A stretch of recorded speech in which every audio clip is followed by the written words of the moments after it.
All right, guys, to watch this for November 29th, which would be Tuesday. Before I go into the SPY here, just one quick comment. I'm posting this video about 8 o'clock. There's a couple hours left. I'm ending we went ahead and extended the trading course. We've got a lot of signups for the trading course, the canned version this weekend. It's already, it's downloadable, if you will. You'll be able to start streaming it. And that is the course from October 1st. We went ahead and made the Black Friday special through tonight. So at 10 o'clock tonight Eastern, we're going to end it. But so you still have a chance if you didn't get it this weekend. And as I said before, it is 9 solid hours of picking my brain and Wayne's brain. Everything we do to make money on a daily basis is in that course. So a couple hours left on an amazing price on that. And then what else was I going to say? The SPY here. I'm just going to go right into it here. The SPY, all-time highs, and now we've got a red day, a little extra volume. So there was some weakness today. If you look at 5-minute candles, you had an initial pop where, after consolidating for the first, 45 minutes or so, then it breaks to the upside and then rips to new lows and then almost went to new highs again and then ended up rolling over. So it's kind of a weird day. I think we did a good job in chat of weeding out some really nice gainers. Wayne called REPH. Literally, I'll show you 2-minute candles at 9:01, right? So it opened, sold off, and his idea was back through 9. It's probably going to push through the high of the day and maybe squeeze, and that is pretty much exactly what happened. It went to 10.17 from the entry right over $9.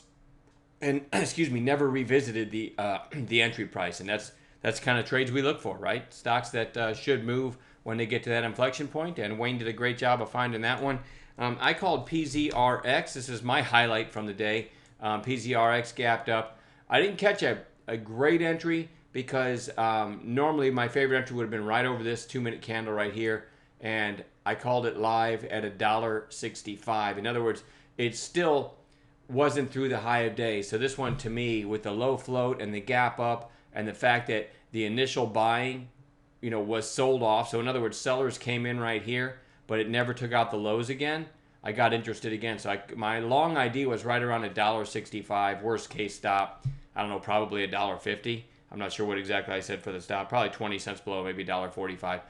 But then it just ripped from there. It went all the way to 270. So actually went up 98% from my entry idea. So that was my best call of the day. But there's a couple examples of stocks that did not revisit the entry. Those are those inflection points we talk about. And a couple pretty nice ones today. Certainly traded some other stuff as well.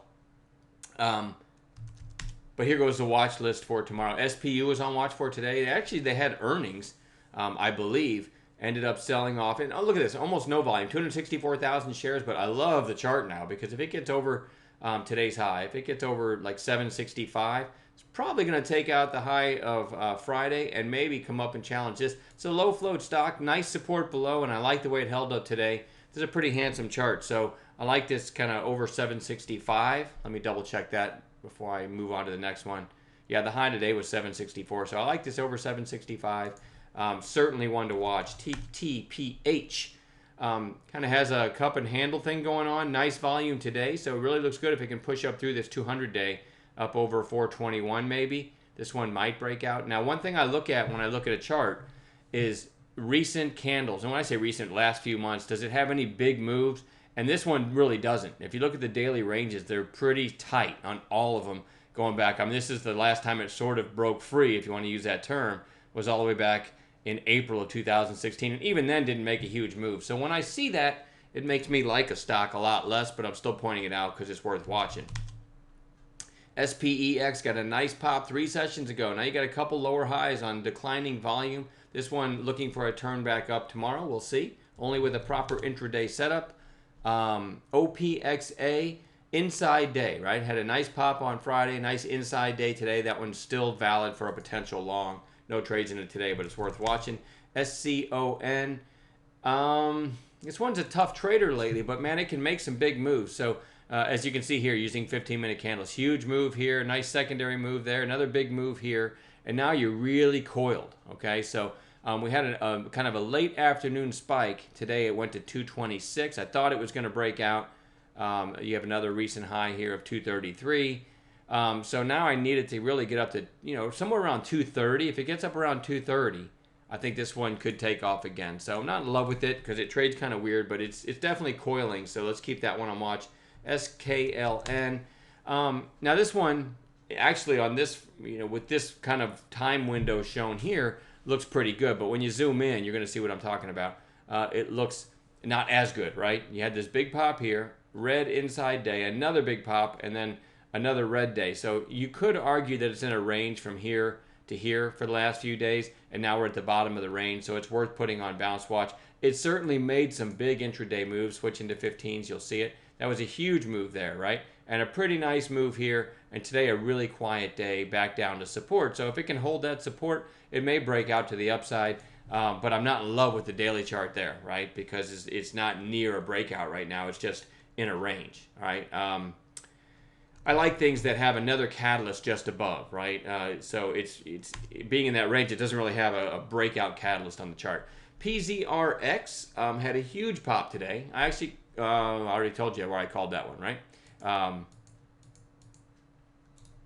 Whoops, called that one right there at 165. So why is it on watch today? Because it doesn't have a whole lot of chart history to go on. Looks like it maybe came public back in May of 2016, and so it's never really done anything, and all of a sudden 30 million shares, right? So obviously they had some good news, and it held up pretty darn well today. So I'm going to look for a red to green in that one tomorrow for another trade. AHPI, little volume spike today, and it's above a lot of recent resistance, and as I alluded to a little bit ago, this one did break free back here and had a really nice move, right? So it can move on a multi-day basis at times, right? And it wasn't in the too far past that it did that, right? So I definitely want to watch that one. REPH, again, I showed you this one, Wayne called through 9. It didn't hold up near its highs, but it still closed above its open and a big volume spike. That's worth watching for a red to green tomorrow. ZTO. The only reason this is interesting, it doesn't have a lot of chart history to go on. And you've kind of got clear resistance from the past 4 days right around 16 bucks. Well, I'm pretty sure they had earnings after hours and is trading at 16.25. So it's kind of up above that 16 resistance. And with earnings behind it, maybe it catches a bid tomorrow. I'm not in love with this one, but I definitely want to watch it. A couple more. CRM was on bounce watch today, and it's just another red day. So, keep in mind, like, 6 sessions ago, this thing was over 80 bucks, and now it's almost down to 70, right? Well, it's not fair to say, but it's down below 73. That's a pretty good sell-off. This one is just overdue in the short term for a bounce, so it goes back on watch. I got no trades in it today. Didn't give me any setup. And then lastly, I've got MIRN, which had a really nice 2-day pop, and now it's kind of flagging on the daily on lower volume, watching for a turn back up there. We'll also work together as a group and watch for gappers in the morning and build a gap playlist as well. Hopefully catch a couple nice trades and get our daily goal early. All right, enjoy the rest of your evening. We'll talk to you tomorrow.